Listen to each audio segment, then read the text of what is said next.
Mas, quando a caixa está envolta, no entanto, o campo elétrico externo não pode entrar para perturbar a lâmina de ouro. Qualquer caixa metálica serve. E até hoje, qualquer caixa de metal utilizada para esse fim é chamada uma gaiola de Faraday. É claro que nem toda gaiola de Faraday foi projetada para proteger o seu conteúdo de campos elétricos externos. As vigas de aço de uma ponte ou o andaime de um túnel provavelmente não têm a função de isolar os campos elétricos da baía. Mas apesar disso fazem-no com eficiência. Por quê? Porque as ondas de rádio são uma espécie de distúrbio do campo elétrico. E também porque, quer se trate de uma ponte ou túnel, ou uma caixa qualquer, uma gaiola de Faraday não é um bom lugar para se obter boa recepção.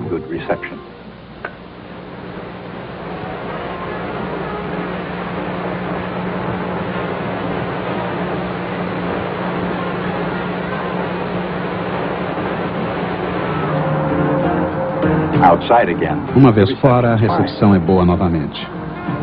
De qualquer maneira, enquanto os carros podem ir praticamente a qualquer lugar, onde podem ir as linhas de força de uma esfera uniformemente carregada?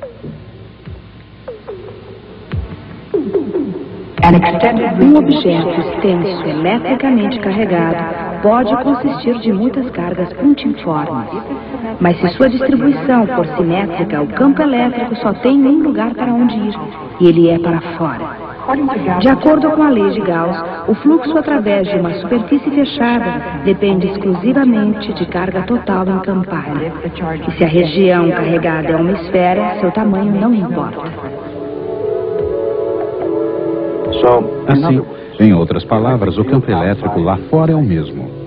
Quer a carga seja distribuída uniformemente numa esfera ou concentrada num ponto no centro.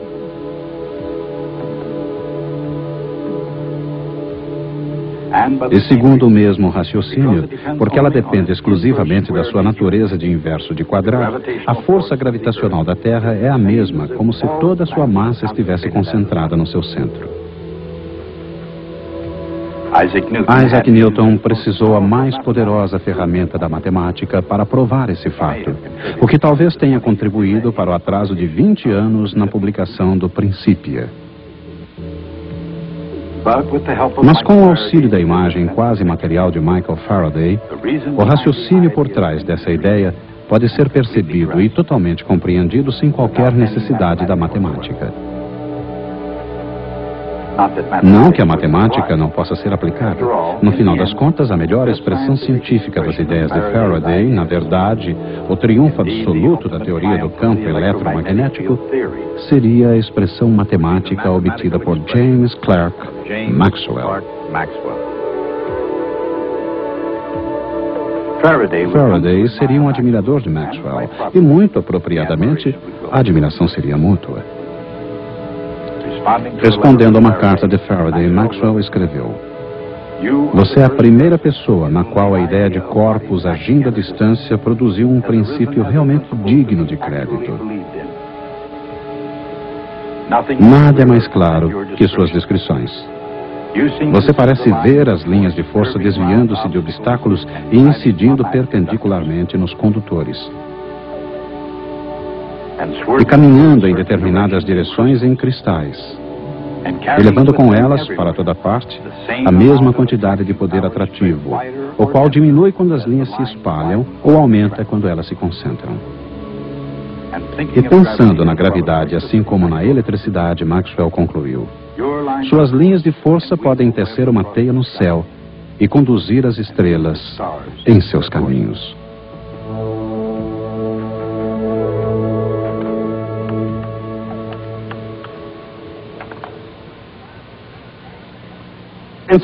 Faraday tinha, portanto, a ideia de linhas de força preenchendo todo o espaço. E não há dúvida de que Faraday acreditava que essas linhas existiam realmente no espaço. Foi quando surgiu James Clerk Maxwell. Ele transformou a ideia de Faraday em nossa moderna visão do campo elétrico. Quando isso aconteceu, as linhas de força de Faraday deixaram de existir. Elas desvaneceram. Uma pergunta razoável que vocês poderiam fazer seria: por que se dar ao trabalho de ensinar uma coisa em que já não se acredita mais? Bem, podemos ver essa questão na perspectiva apropriada, considerando algo que ocorre na ciência atual. Sabemos que o núcleo do átomo consiste de partículas menores chamadas prótons e nêutrons. Podemos abrir o núcleo e retirar os prótons e nêutrons e estudá-los. Por isso sabemos que são reais. Também acreditamos hoje que prótons e nêutrons, por sua vez, são formados por componentes ainda menores chamados quarks. Mas é impossível abrir um próton e retirar os quarks individualmente. Os quarks estão escondidos eternamente dentro dos prótons e nêutrons. Isso levanta a seguinte questão: existem realmente os quarks? A questão é muito semelhante à dúvida sobre se as linhas de força de Faraday são reais. E um dia essa questão talvez seja irrelevante. As linhas de força de Faraday foram uma forma de estrutura mental que precisou ser erguida para que se pudesse construir o edifício final, o campo elétrico. Uma vez concluída a construção, o andaime não é mais necessário e pode ser desmanchado.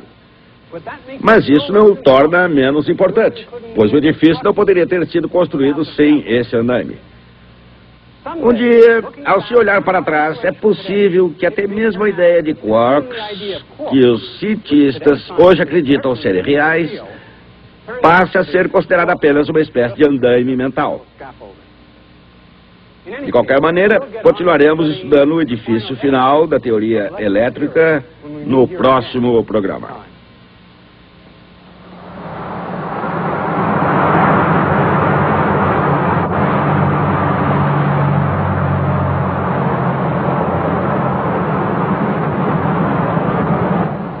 ZYB 851, Rede Cultura, São Paulo. Hoje o show de ciência fala sobre meteorologia. 11 da manhã. Assista agora Castelo Rá-Tim-Bum.